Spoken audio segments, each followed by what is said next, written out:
Alors bonjour et bienvenue pour ce nouvel épisode, c'est Nicolas de la chaîne Mister Dividende, j'espère que vous allez tous bien.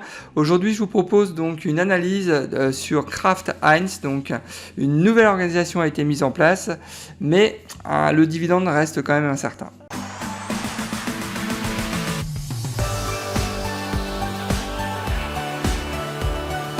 Alors avant de démarrer la vidéo, j'aimerais remercier MC donc, qui m'a demandé justement mon avis sur Kraft Heinz. Donc merci à lui, ça m'a permis de mieux connaître cette société. Et surtout, n'hésitez pas si vous souhaitez que je passe en revue une société en particulier, vous laissez simplement un message et je me ferai un plaisir en tous les cas de vous répondre. Alors à savoir que c'est en juillet 2015 que Kraft a fusionné avec le groupe Heinz pour créer le 5e plus grand fabricant d'aliments et de boissons au monde. Leurs principaux concurrents c'est Pepsi, Nestlé, Campbell et General Mills. Mais bon, les deux mastodontes du secteur, c'est Pepsi et Nestlé. À savoir aussi qu'ils sont quand même très exposés sur le marché américain parce que 80% des ventes de Kraft Heinz sont réalisées aux États-Unis. Et enfin, ils emploient quand même 38 000 salariés, donc on parle quand même d'une très grosse structure. Alors Kraft Heinz, symbole KHC, donc en quelques chiffres, il faut savoir que le rendement actuel du dividende est de 3,63%, donc c'est plutôt intéressant. Le prix actuel se négocie autour de 44-45 $, et donc on a une capitalisation boursière de 53,7 milliards de dollars. Alors, si on jette un coup d'œil sur le titre, on constate tout de suite que le rendement en fait du dividende est inférieur à son rendement des 5 dernières années, donc il est inférieur quand même de 16%, donc c'est pas négligeable. Concernant son PER, donc on constate que le PER actuel est quand même supérieur à sa moyenne des 5 dernières années, donc le PER actuel est à 17,4, sa moyenne de ces 5 dernières années, je vais y arriver, est de 15,2. Donc, mais là, j'ai envie de dire que c'est le marché américain actuellement, il est surévalué, donc je suis pas trop étonné. Le point positif, c'est quand même que Kraft Heinz actuellement est sous-évalué si on compare avec les concurrents du secteur. Donc on a un PER quand même de 23,4 dans le secteur, donc ça c'est plutôt un point positif. Alors au niveau de la croissance du dividende, et là c'est ce que j'avais dit en introduction, il n'y a pas de croissance. Donc on ne peut pas parler de croissance, en tout cas on peut parler c'est très clairement irrégulier, et ça c'est clairement pour moi déjà un red flag quand je vois qu'en 2012-2013 donc ils ont décidé de cutter donc le dividende.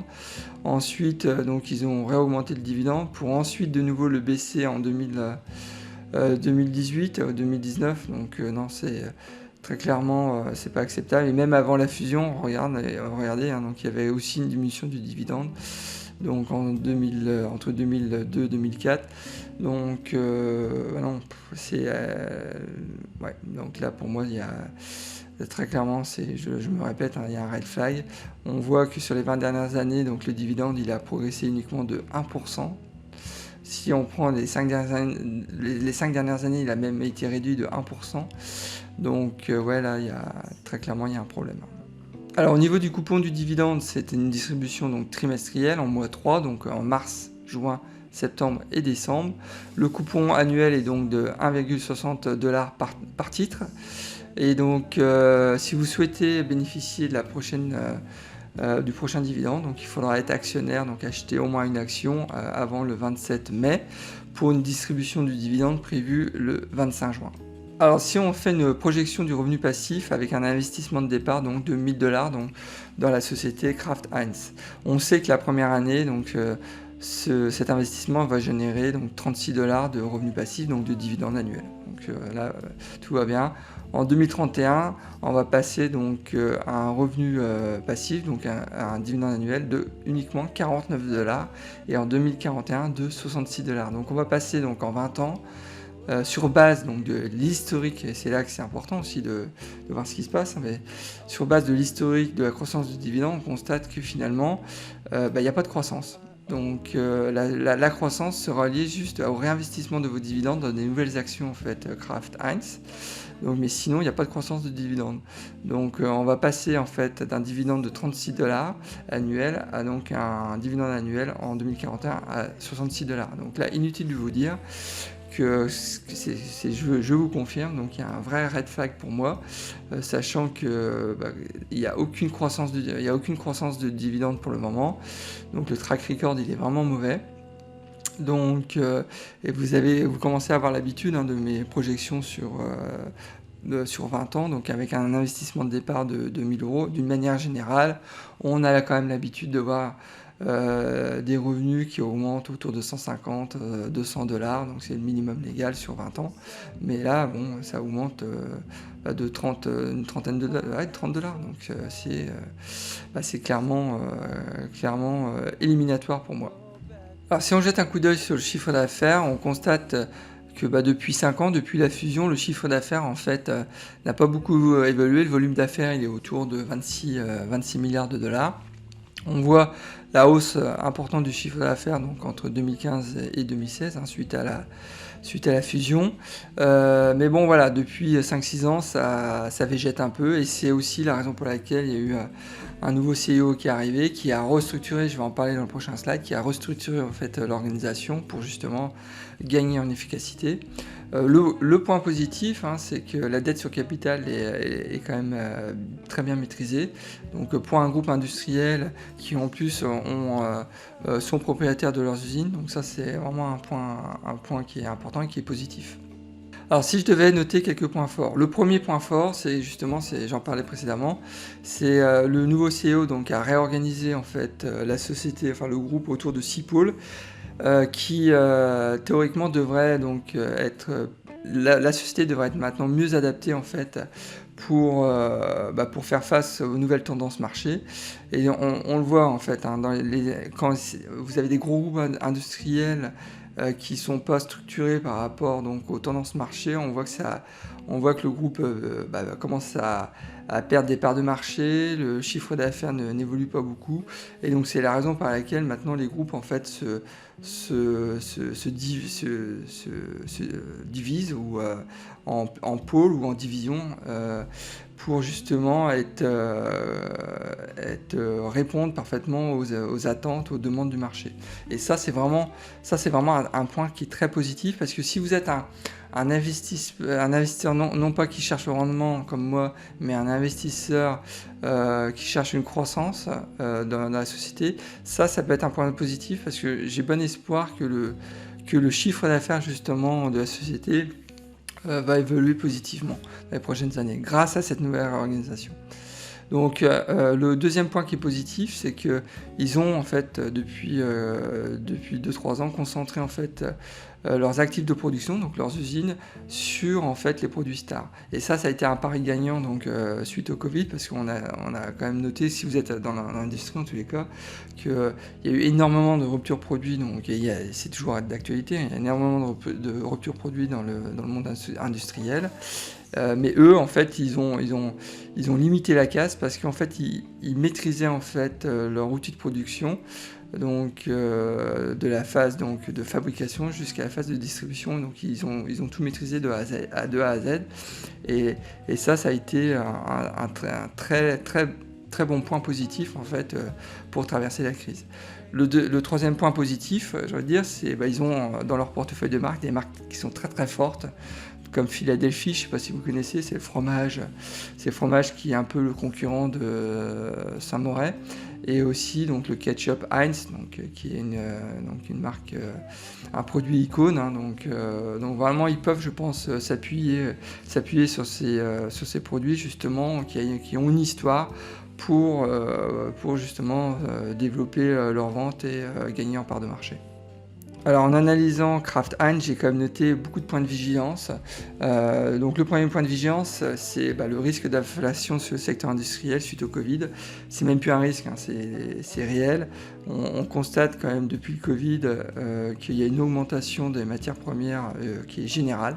Et ça, le secteur industriel, il le prend de plein fouet. Et maintenant, le défi en fait pour ce type de société, c'est que il y a un moment ou un autre, leur coût de production a augmenté, donc il faut répercuter donc cette hausse aux consommateurs.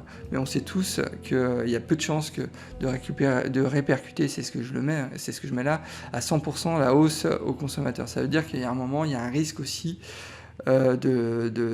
d'érosion sur les marges. Donc ça c'est un premier point de vigilance. Le deuxième point de vigilance, c'est que suite au Covid, on risque de nouveau de rentrer dans une guerre des promotions avec les Pepsi, avec les Nestlé, avec les General Mills. Et donc, qui dit risque de promotion, dit aussi un grignotage des marges, donc une compression des marges. Donc, et là, je pense que très clairement, on va rentrer, ça je vous l'écris, dans une guerre des promotions en 2022. Le troisième point, donc, qui est le corollaire un peu du second point, c'est un secteur qui est extrêmement concurrentiel. Kraft Heinz, il faut savoir que c'est un outsider. Les deux mastodontes, c'est PepsiCo et Nestlé, donc qui sont très très puissants dans le monde de la distribution, aussi avec des marques très fortes. Donc il faut l'avoir en tête quand vous investissez. Si vous investissez dans Kraft Heinz, c'est un outsider. Alors, comme je disais, donc si vous êtes plutôt un investisseur qui cherche la croissance d'un titre, il y a peut-être un coup à faire, justement suite à cette réorganisation. Mais sachez quand même que c'est quand même un secteur qui est très très compétitif. Enfin, et dernier point, et là on va revenir après. Pour moi, vous avez compris que je suis un investisseur, enfin en tous les cas pour ce portefeuille, je cherche le rendement avant tout. Et quand vous avez ce type de courbe en dents de scie, même avant la fusion, on constatait qu'il y avait une baisse du dividende donc en 2002, 2003, 2004. Après, ça augmente pendant 5-6 ans. Après, ça baisse de nouveau. Bon, là, on peut peut-être expliquer par la fusion des deux groupes. Après, ça augmente de manière importante. Et ensuite, boum, de nouveau, ça baisse en 2017. C'est pas sérieux. C'est pas sérieux. Là, une nouvelle fois, je me place en tant qu'investisseur qui cherche le rendement. Mais quand vous voyez ce type de courbe, très clairement, moi, je ne peux pas investir dans ce type de boîte. Je cherche, moi, la sécurité de mon revenu donc sur les 10-20 ans à venir. Et c'est pas avec ce type de société que je vais sécuriser mon revenu sur les 10-20 ans à venir. Ça, c'est clair. Alors, si je devais résumer cette analyse, je dirais que le prix actuellement n'est pas attractif, c'est pour ça que j'ai mis orangé, mais c'est pas un point qui est négatif dans la mesure où on sait qu'aux États-Unis actuellement tout est cher. Donc, et Kraft Heinz fait partie donc de la vague où on voit que le PER de Kraft Heinz est supérieur au PER de ces 5 dernières années. On voit aussi que le rendement du dividende est inférieur de 18% par rapport à sa moyenne des 5 dernières années. Donc voilà, c'est clair que c'est pas attractif, mais c'est le marché américain qui est pas attractif d'une manière générale. Donc c'est pour ça que j'ai mis orange. Mais je répète, c'est pas un point de non-retour à ce niveau-là. Le rendement du dividende est intéressant. On parle d'un rendement qui est au-delà de 3%. Donc vous me connaissez, dès que je vois un titre avec un rendement de plus de 3% par an, pour moi c'est vert déjà, donc c'est positif. Par contre, si on se projette sur le long terme sur le dividende, je ne parle pas ici de la société en elle-même, mais qui est une très belle société avec de très beaux produits, donc il n'y a rien à dire sur ça. Mais si on se projette sur le long terme en matière de dividende, c'est clairement un red flag. Un dividende qui est en dents de scie pendant les 20 dernières années, il n'y a aucune garantie qui me dit que dans les 20 prochaines années, je vais avoir un rendement croissant et constant du dividende. Donc, et ça, pour ce portefeuille où je cherche vraiment un dividende qui croît chaque année et de manière régulière, comme ça pourrait être avec PepsiCo, avec Coca-Cola ou encore dans d'autres secteurs comme Johnson & Johnson. Non, là on n'est vraiment pas dans le même pattern, donc c'est pour ça que j'ai mis un red flag. Donc voilà, vous aurez compris que Kraft Heinz c'est certainement une société qui a du potentiel, dont son prix va certainement augmenter si les choix stratégiques de réorganiser le groupe en 6 pôles, si ce choix a été le bon, il n'y a pas de raison qui gagnent pas en efficacité, qui développent pas leur chiffre d'affaires et qui gagnent pas de part de marché. Moi, je pense qu'ils vont dans la bonne direction à ce niveau-là. Ça, c'est clair. Par contre, au niveau des dividendes, bon voilà, vous avez compris, moi je me tiendrai à l'écart de ce titre. Bah écoutez, on arrive à la fin de cet épisode, donc j'espère qu'il vous a plu. N'hésitez pas à le liker, à vous inscrire aussi à ma chaîne YouTube. Je suis aussi présent maintenant en podcast, donc sur Spotify, donc vous pouvez me retrouver. Donc le podcast s'appelle Mister Dividende, donc vous n'aurez aucun souci à me retrouver. Donc voilà, bah écoutez, je vous souhaite une bonne fin de journée. Je vous dis à la prochaine et surtout bon trade. Au revoir.